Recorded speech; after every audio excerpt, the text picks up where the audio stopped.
또 죽이시겠습니까? 라는 제목을 함께 은혜 나누기 원합니다. 우리의 생활 속에서 중요한 문제는 남들이 나에게 어떻게 하느냐가 아니라 내가 남들에게 어떻게 대하느냐에 그 중점이 있는 것 같습니다. 다른 말로 하면 남들이 나를 막 욕한다고 해서 나도 같이 욕하면 안 된다는 거예요. 남들이 나를 괴롭힌다고 해서 내가 남들을 또 같이 괴롭혀서는 안 되는 거예요. 남이 나에게 화를 낸다고 달려든다고 나도 똑같이 화를 내면 그러한 삶은 결국 실패하고 마는 것이죠.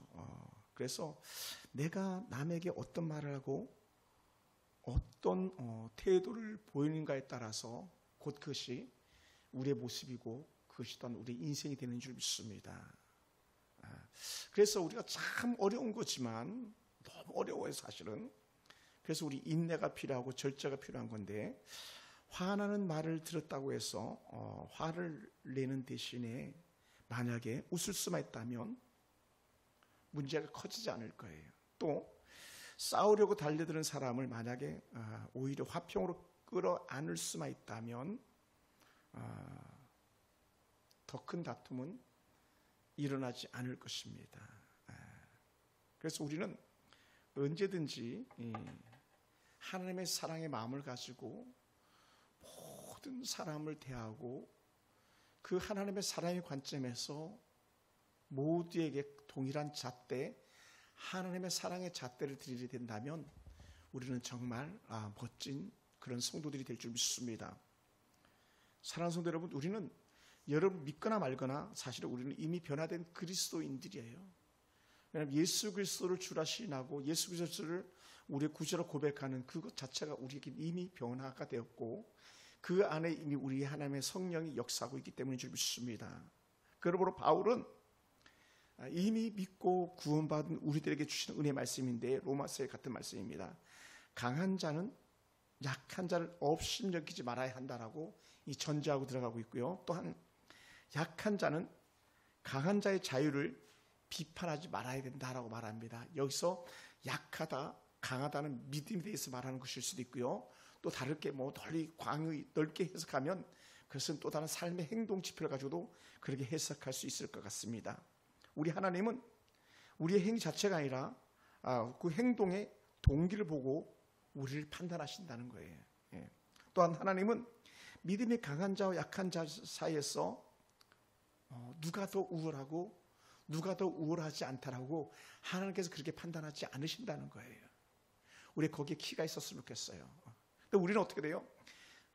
믿음 있는 사람만 막 박수치고 믿음이 없는 사람에게는 박수치지 않는 그런 모습이 이미 우리 안에 있어요. 사실 어쩌면 그 사람은 지금 그 모습이 최상의 모습으로 살려고 몸부림치는 그 모습일 수도 있는데도 불구하고 우리는 그렇게 때로는 정죄하는 데 앞장서는 그런 모습이 있지 않을까 그런 생각이 듭니다. 이 로마서 14장을 보면 저는 청년 때의 생각이 늘 지워지지 않아요. 제가 청년 때 이 로마서 14장을 읽으면서 참 많이 울었었거든요. 많이 울었어요. 왜 그러냐? 판단, 비판, 정죄 이 부분에 덜컥 걸리는 거예요. 왜 그랬냐? 우리 교회에 그런 성도가 혹 있을까 잘 모르겠습니다만은 제가 청년 때 정말 신앙이 불같이 뜨거웠던 그런 때거든요. 제가 말씀드렸잖아요. 회식하다가도 예배 날이면 회식 자리에서 벌떡 일어나가지고 예배 시간 달려갔다고. 예배 시간에 늦는 거는 예배 시간에 빠지는 건 말도 안 되는 그런 일들이었었거든요. 그리고 모임마다 다 참석했고 청년 때도 제가 그 시골 교회 그 군인 신분을 가지고 있어서 금요철야라든지 새벽 예배마다 제가 한 번도 거의 빠지다시피 한 적이 없었습니다. 훈련을 제외하고는 거의 올 출석이었죠. 그러니 말씀 중심, 기도 중심, 또 제가 많이 전도했거든요. 전도 중심. 교회 모든 병사들에게는 제가 이번 주일에 들었던 말씀을 편지를 써가지고 교회 오지 못한 병사들에게 엽서로 다 이렇게 나눠주고도 했던 그런 적들도 있었고요. 월급을 받으면 교회 그러니까 부대 청년들, 학생들, 그러니까 군인들이죠. 군인들에게 제가 막 생일 파티 해주고 병사들에게 안 믿는 자들에게 막 선물 주면 생일 파티 해주고 이런 식으로 했었고 시들에게 성경 공부하면서 간식비로 나눠주고 거의 그런 식으로 돈을 썼었거든요. 또 나와서는 군부대 위문 다니면서 그렇게 선교단 활동하면서 썼고, 그러니까 오직 예수밖에 없었던 거예요. 그러다 보니까 어떻게 돼요? 탁탁탁탁 덜 걸리는 게 있었는데, 왜냐하면 나는 그 교회에서 그렇게 신앙생활을 했지만 그렇게 신앙생활을 하지 못하는 형제들도 있고 자매들도 있잖아요. 다 잘할 수 없잖아요. 그러니까 뭐 하기 쉬워요? 거기에 막 내가 뭐 대놓고 막 그렇게 말하지 않지만 내 나름대로 판단하고 정죄하고 그런 죄들이 생각이 나는. 그래서 제가 이 로마서 14장을 보면서 그렇게 통곡하면서 울면서 회개했던 적이 있었습니다. 사랑하는 성도 여러분, 오늘 이 밤에 올라온 여러분 정도라면, 물론 목사 딸 우리 하은이나 하영도 마찬가지겠습니다만은, 누구에게든지 더 좋은 믿음으로 살려고 하는 몸부림이 있었고, 또 때로는 여러분들도 마찬가지 더 좋은 믿음의 사람이라고 자부할 수도 있는 그런 사람들일 거예요. 그래 어떻게 돼요? 뭐 마침 안수집사님 두 분이나 계시니까 막 판단하고 정죄하기 싫은 그런 직분들이 막 지도자들 아니겠습니까? 그럴 때 우리는 스톱할 수 있어야 된다는 거예요. 근데 그게 쉽지 않아요. 절대로 쉽지 않습니다. 당시 사도 바울이 이 로마서를 기록할 그 당시에는요, 로마에 특별히 두 개가 크게 흥행을 했었는데, 하나는 금욕주의가 흥행했습니다. 또 하나는 율법주의요. 율법대로 살겠다고 하는 사람들. 또 금욕주의는 자기 욕구를 죽이고 절제하면서 사는 사람들. 그래서 이 금욕주의나 율법주의를 벗어나서 자유롭게 살려고 하는 자유주의자들도 있다는 거예요. 그러니 어떻게 충돌이 생기기 시작하는 거죠. 금욕주의나 자유주의와 만나면 충돌이 생기는 거예요. 막 예를 들어서 우리 합동측이나 기장이 만나면 막 충돌이 일어나는 것처럼. 제가 기장 측의 목사님들 만났을 때 막 충격을 받았던 적들이 있었거든요. 막 충돌이 생기는 거예요. 신앙적 충돌, 말씀적 충돌, 삶에 대한 적용점 충돌이 막 생기기 시작하니까 힘들었던 적들도 있었습니다. 근데 그 시대엔 더했던 거죠.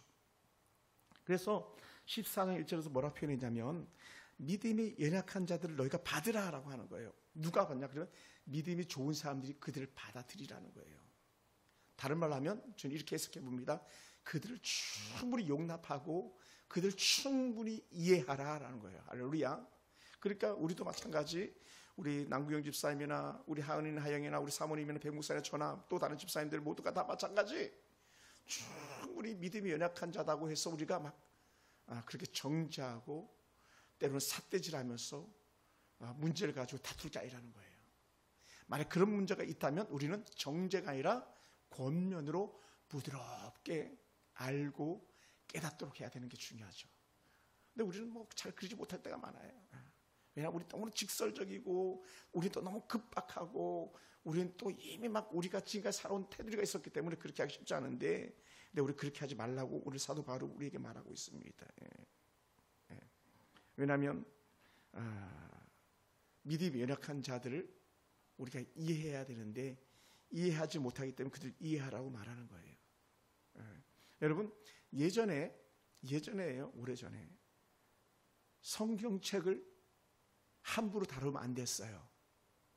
성경책을 함부로 버려서도 안 됐어요. 어떻게 했어요? 다 태워야 됐어요. 또 성경책을 타넘어가서도 안 됐어요. 왜? 성경책 너무 귀중하니까. 또 제가 이제 청년 때인데 함부로 이 앞에 강단은 올라올 수도 없었어요. 통합측 같은 경우는요, 설교자 강대상이 따로 있고 사회자 강대상이 따로 있었어요. 그리고 기도자 강대상이 또 따로 있고요. 그만큼 철저하게 불교했던 거예요. 근데 지금은 그러지 않잖아요, 그죠? 많이 바뀐 거죠. 자유로워진 거죠. 많이 자유로워졌어요. 어제 제가 말씀을 이렇게 듣고 예배를 드리는데, 목사님들이 예배 장소가 바뀌는 바람에 정장들 다 차려입지 못했어요. 그랬더니 어느 목사님들이 그러시더라고요. 내 평생에 정장을 하지 않고 설교해 본 적은 처음입니다라고 이렇게 막 말씀하시더라고요. 예배는 반드시 정장을 하고 넥타이를 취하고 머리는 가지런히 하고 얼굴은 광채가 나야 되고 막 이게 이제 기본적인 툴이었던 것이죠. 그런데 TV 보세요.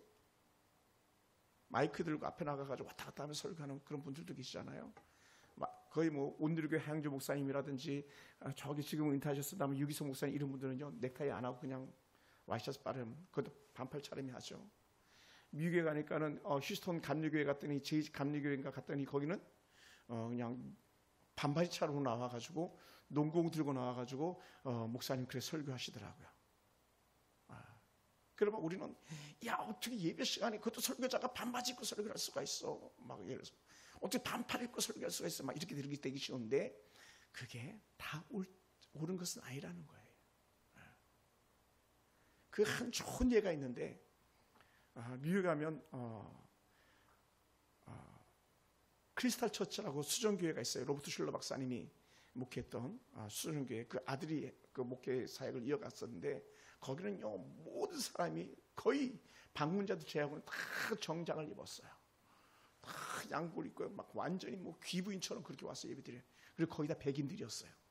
반면에 리고렐 목사님이라고 하는 세들백 교회에 제가 갔더니 거기는 뭐 의자도요 뭐 이렇게 좋은 의자도 아니고 그냥 평범한 의자였었어요. 뭐 완전히 조립식 건물에 있는 그런 것처럼 막 예배가 그랬었어요. 근데 거기는요 사람들이 다시 옷도 입고 오기도 하고요 반팔을 입고도 오게 하고요 뭐 그냥 그 샌들 신고 와가지고 예배드리기도 하고요.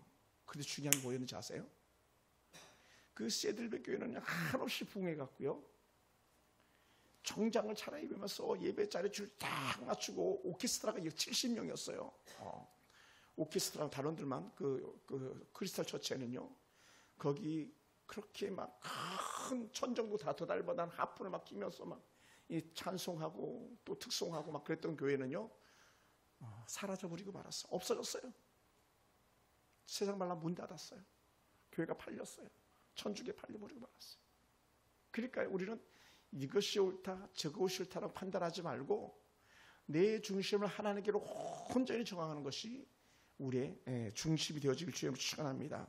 그래서 바울은요 자신의 연약함이나 또 공동체 열등감 때문에 너무 힘겨워하지 말라는 거예요. 너무 힘겨워하지 말라. 특히 가장 쉬운 적용점이었는데 고린도 교회에 했던 표현과 똑같아요. 고린도전서 8장에 있는 표현들과 거의 유사한 내용들인데 야 너희들을 먹는 것 때문에 사람들을 함부로 업신여기지 말고 함부로 정죄하지 마 그러는 거예요. 왜냐하면 믿음이 좋은 자는 먹을 수 있고 믿음이 연약한 자는 먹지 못함도 있거든요. 또 믿음이 가난한 사람은 그냥 이방 신전에 나오는 고기인 줄 알면서도 그거 아니면 먹을 수가 없으니까 먹어야 되는데 부자들은 그거 안 먹어도 충분히 고기 사서 먹을 수 있으니까 거기에 막 정지하기 시작하는 그런 예들도 없잖아 있었던 거예요. 그래서 다 너희가 뭘 하라? 믿음으로 받으라. 믿음으로 받으라. 믿음 받으라. 그래서 판단한다고 하는 이 14장 2절 이 판단은요 둘로 나누는 거예요. 둘로 나눈다 그런 뜻을 가지고 있어요. 뭘로? 논쟁으로 또 정죄함으로 둘로 나눈 거예요. 너는 틀리고 나는 옳다고 선을 그어버리는 그런 일들도 있더라는 것이죠. 사실은 우리나라도 마찬가지. 사실은 저도 뭐 늘 고민스러운 부분입니다만은 어느 당은 옳고 어느 당은 옳지 않고 그게 아니라는 거예요. 어느 정치가는 옳고 어느 정치가 옳지 않고 그게 아니라는 거예요. 거기에 대해서 우리가 좀 더 심도 깊게 좀 더 폭을 넓게 해서 바라보고 사실은 말해줄 수 있어야 돼요. 뭐 이것도 결코 제게도 쉬운 해답은 아닙니다만은 그래서 우리의 신앙의 이해나 사상의 문제가 있는 형제를 언쟁이나 비판해가지고 서로 견해를 막 바꾸려고 내 생각이 옳아 막 이렇게 하지 말라는 거예요. 뉴스 보면 다 내 생각이 옳다 그걸 강조하는 시간이잖아요. 우리 정당이 옳아 강조하는 시간이잖아요. 근데 꼭 그런 게 아니라는 거예요. 할렐루야. 그러니까 예를 들어서 뭐 정치로 얘기한다 국민의힘가 다 옳고 뭐 더불어민주당이 옳지 않고 아니면 더불어민주당이 다 옳고 아니면 국민의힘가 다 옳지 않고 이게 아니라는 거예요. 그러니까 우리는요 무엇을 관점으로 보냐? 하나님의 관점으로 하나님이 그 문제에 대해서 어떻게 생각하느냐에 따라서 우리가 생각하고 행동할 뿐이지 우리에게 재판관의 직무를 우리에게 주진 않았다는 거예요. 뭐예요? 모든 것은 하나님께 있기 때문에. 그래서 우리는 서로 뭐 하지 말라? 따라해봅시다. 비판하지 말라. 판단하지 말라. 정죄하지 말라. 그래서 예수님께서도요, 쫓아다니는 수많은 무리들이 있잖아요. 근데 두 무리가 있었어요. 사사건건 예수님에게 시비 거는 무리, 예수님을 넘어뜨리는 무리가 있었던 반면에 모두 예수님 옳다 했던 무리들도 있었어요. 근데 어떻게 돼요? 때로는요, 예수님 옳다 하면서 따라다녔던 제자들도 때로는 사단의 역할을 감당했잖아요. 사단아 내 뒤로 물러가라 할 만큼. 또 가장 극단적으로 예수를 추종했던 제자들 중에 예수를 파는 그런 무리들도 있었잖아요. 가룟 유다 같은 경우죠. 반면에 예수님은 가늠하다 잡혀가지고 정죄해가지고 막 빙들로 쌓인 사람들, 저 여자는 당연히 돌로 쳐 죽여야 할 만큼 돌을 들고 있는 여인들이 사람들 앞에서 예수님께서 뭐라고요? 나도 너를 정죄치 아니하노니 였잖아요. 봐라, 너 주변에 정죄하던 자들이 어디 있냐? 다 떠났잖아. 나도 너를 정죄치 아니하노니 더 이상은 죄를 범하지 말라 이렇게 갔던 거예요. 여러분, 사실은요, 우리가 그렇게 말하긴 정말 쉽지 않아요.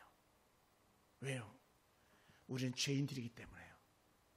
우리는 판단하는 데 빠르고 피 흘리는 데 빠른 자들이라고 그렇게 얘기하거든요. 근데 그렇지 않아요. 할렐루야. 그러니까 우리가 주변을 돌아볼 때에 저놈은 왜 저래, 저 사람은 왜 저래라고 우리가 쉽게 판단하고 정죄하기 쉬운데 우리는 그것을 걷어들여야 돼요. 만약에 그것을 우리가 걷어들이지 않는다면 오늘 말씀의 제목처럼 또 죽이는 거예요. 누구를? 예수님을. 그래서 예수님을 또다시 너희가 십자가에 못 박아 죽이겠느냐? 그럴 수 없는 일이라는 것이죠. 할렐루야. 네. 그래서 너무 쉬운 비유를 사도 바울이 우리에게 주는데, 야, 남의 집 종을, 다른 말로 하면 남의 집 하인을 너가 왜 판단하냐? 너는 왜 일 안 하는 거야? 이렇게 말하지 말라는 거예요. 왜? 그 사람이 일을 하건 안 하건 그 종의 권한은 누구에게 있다? 그 종의 주인에게 있는 거지 내게 있지 않다는 거예요. 우리가 사역하면서 느끼는 것들인데 가끔 그럴 때가 있잖아요. 막 그 일을 하는데 예를 들어서 만약에 내가 예전에 광명교회에서 사역했었으니까 예를 들어서 말합니다. 광명교회 부목사님이 사역을 잘한다 해서 다른 사람 칭찬하면 괜찮지만 다른 교회 담임 목사님이 그 광명교회 부목사님을 담임 목사님 있는 데서 막 정죄하고 이렇게 저렇게 막 말한다면 듣는 담임 목사님 되게 기분 나빴을 거라는 거예요. 왜? 그가 일 잘하고 못하고 감독은 담임 목사에게 있는 것이지 당신에게 있는 게 아니니까요. 오늘 쉽게 얘기하면 오늘 남의 하인을 판단하는 너는 누구냐고 말하는 게 그와 유사한 내용들인 것이죠. 우리 조심해야 되는 거죠. 또한 중요한 테마로 다루는 게 뭐냐면 날이에요, 날. 여러분, 유대인들은요 날들이 많아요. 지키는 날들이. 안식일 지키는 것은 가장 생명같이 여겼던 것이죠. 그런데요, 당시에 유대인들은 안식일을 지켰지만 토요일이에요. 그러나 거듭난 그리스도인들은요, 예수님의 부활의 안식 후 첫날 부활절 주일을 안식으로 여겼던 거예요. 그러니까 예수님이 부활하신 그날 철저하게 그리스도인들을 지켰는데 유대인들이 볼 때는 쟤네들이 왜 안식일을 지키지 않는가라고 하면서 그렇게 정죄했던 것이죠. 우리는 그런 날이 거의 없는데요. 우리는 고작 해봤자 뭐 예수님 부활절, 예수님 통찰 이거밖에 없잖아요. 그리고 감사하는 추수감사절, 맥주감사 이거 절기가 거의 4개가 거의 끝이잖아요, 그죠? 그런데 로맨 캐톨릭은요 무슨 날들이 그렇게 많은지 몰라요. 날들이 그렇게 많아요. 근데 날들이 다 축제예요, 축제. 제가 필리핀 가서도 봤는데요, 막 장난이 아니에요. 누구 축일 해가지고 엄청난 것들이죠. 그러니 나를 지키느냐 안 지키느냐에 따라서 우리가 함부로 정죄하기 쉬웠는데 사도 바울이 초대교회 성도들에게 너희 그렇게 말하지 마라고 해요. 옛날 우리 부모들은 우리 엄마도 아빠도 예수 믿기 전에 무엇을 많이 따졌냐면 길한 날과 흉한 날을 많이 따졌어요. 장례식에도 그거 많이 따졌죠. 집사 장례식 일반적으로 며칠 해요? 3일 하죠. 4일 하면 돼요, 안 돼요? 안 하죠. 그럼 5일은 돼요? 7일은요? 거의 4일은 안 하고 5일, 7일장 이렇게 많이 하죠. 그 국가적으로도 행사할 때 7일장 많이 하고 막 그러잖아요. 큰 사람 죽으면. 교회는 어떡하죠? 금요일 날 돌아가시며 금, 토, 주일날 장례를 교회는 안 치르잖아요. 그죠? 그거 모르세요? 안 치러요. 주일날은 장례 안 해요. 그래서 막 저는 기도했어요. 하나님, 우리 엄마, 우리 아빠가 돌아가실 때 제발 금요일에 돌아가시지 않게 해주세요. 금요일 돌아가지 않겠어요. 왜냐하면 금요일 날 돌아가시면 금, 토, 주일이니까 어떻게 주일날 장례 치르면 탁 시험에 걸리기 쉬운 거예요. 어떻게? 믿지 않는 자들이나 믿는 자들에게 시험에 걸리기 쉬운 거예요. 왜냐하면 믿는 자들은 왜 주일날 장례를 치냐 그러고 믿지 않는 자들은 월요일날 장례를 치르기 때문에 왜 3일장을 치르지 않고 4일장을 치르냐고. 그러려면 5일장을 치르라고. 그러면서 3579 이렇게 따졌거든요. 그리고 우리 아버님은 감사하게도 나를 잘 잡아서 돌아가셨어요. 월요일날 돌아가셨고 어머님은 목요일날 저녁에 돌아가셨고 목금 토 아니냐 토요일날 새벽에 돌아가셨구나. 토 주일 월 그러니까 뭐 장례 문제가 없었어요. 근데 이게 사람들에게는 정죄거리가 되더라는 거예요. 그래서 어떻게 해요? 판단하지 마라. 그럼 우리 교단에서는요 큰 행사들 뭐 임직식 이런 것들은요 주일날 안 해요. 주일날은 모든 행사 금지예요. 체육대회, 운동회 다 안 돼. 야유 예배도 사실 주일날 안 돼요. 지금 자유로워져가지고 그렇게 하는 거지 법에 들이대면 징계거리가 돼요. 징계감이에요. 하지 않아요. 만약에 사랑의 교회가 그렇게 했다면 난리 날 거예요. 충격에 그렇게 했다 막 큰일 날 거예요. 장로들이 들고 일어나가지고 담임목사 쫓아낼 거예요. 그만큼 어떻게 돼요? 나를 생각하는 거예요. 집사님 한번 여쭤볼게요. 어머님, 아버님 돌아가신 날 추도 예배 드리나요? 드려요? 아버님은 왜 안 드려요? 언제 돌아가셨는데 우리 와서 안 드려요? 아버지 얼굴을 못 봐가지고 안 드려요. 근데 저희는 아버님, 어머니 추도 예배를 드려본 적이 없어요. 왜? 우리 아버님은 천국에 계신 걸로 가장 깊은 거죠. 천국에 계신 걸로 가장 큰 거죠. 추도 예배는 만약에 그냥 형제 자매들이 모여서 아버님, 어머님에 대해서 감사를 선언하는 그런 은혜 시간들을 나눔이지 고인이 죽은 것에 대해서 슬퍼하거나 탄식하거나 그런 예식이 아니라는 것을 우리 생각해야 돼요. 우리는 그것들에 대해서 너무 무지한 경우가 많이 있죠. 그래서 먹는 것에 대해서 날에 대해서 다 감사하라. 6절 이렇게 표현해요. 한번 볼까요? 우리 6절을 제가 한번 읽어볼게요. 나를 중히 여기는 자도 주를 위하여 중히 여기고, 그러니까 나를 중히 여기면 주를 위해서 중히 여기라고 말해요. 그죠? 전제 14장 6절. 또 먹는 자도 주를 위하여 먹으니 이는 하나님께 감사하며 먹지 않는 자도 주를 위하여 먹지 아니하며 하나님께 감사하느니라. 그러니까 나를 귀히 여기는 사람도 주를 위해서라면 박수 받아야 되고 먹는 자도 주를 위해서 먹고 마시는 거라면 귀히 여김 받아야 된다는 거예요. 근데 만약에 주가 아니라 내 욕심과 내 세속적 욕망 때문에 하는 거라면 그렇게 하지 말라라는 거예요. 더 여기다가 뭐 한 가지 플러스를 시킨다면 만약에 불신자들에게나 믿음이 연약한 자에게 덕이 되지 않는다면 그렇게 하지 말라 이렇게 말씀하는 거예요. 왜냐하면 복음을 가로막는 것이기 때문에 그렇습니다. 그리고 우리는 뭐라 표현했냐면 7절 8절을 읽다 보면 이렇게 표현합니다. 우리 중에 누구든지 자기를 위하여 사는 자가 없고 자기를 위하여 죽는 자도 없도다라는 거예요. 그러면 반대로 나를 위하여 살고 나를 위하여 죽는다면 그것은 하나님의 영광이 아니라는 것이죠. 왜? 내가 주인이 되기 때문에. 반면에 8절을 보면 이렇게 표현했어요. 우리 8절을 한번 읽어볼까요? 너무 좋은 말씀이에요. 8절 다 같이 시작. 우리가 살아도 주를 위하여 살고 죽어도 주를 위하여 죽나니 그러므로 사나 죽으나 우리가 주의 것이로다. 아멘. 나는 누구의 거다? 주의 것이다. 그러니 나의 모든 삶의 포커스는 누구에게 있다? 주인이신 주님에게 있다. 아버지 하나님께 있다. 이렇게 봐야 되는 거예요. 그러니까 주인이 싫어하는 것은 하면 안 되는 거죠. 주인이 기뻐하는 걸 해야 되죠. 내가 좋아하는데 그래도 그렇지. 아니야.